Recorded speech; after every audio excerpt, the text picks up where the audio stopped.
بس ہمیں اس بات کو سمجھنا چاہیے کہ درمیانی عشرے کا مغفرت کا عشرہ ہونے کا یہ مطلب نہیں کہ اس میں جتنی استغفار کرنی کر لو اور تم نے اتنا کرنے سے اپنے مقصود کو پا لیا،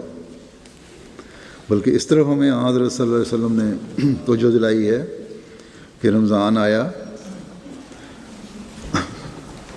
اللہ تعالیٰ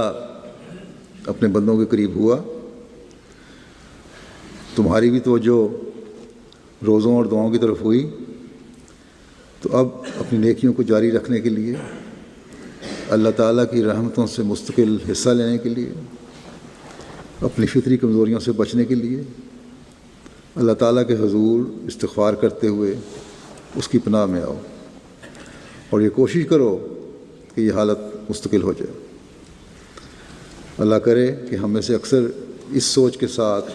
اللہ تعالیٰ کی مغفرت طلب کرتے ہوئے دوسرے عشرے میں سے بھی گزر رہے ہوں یا گزرے ہوں، عشرہ تو ختم ہو گیا،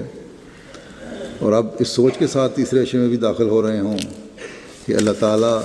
سے حاصل کی ہوئی روشنی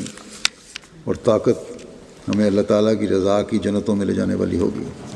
انشاءاللہ۔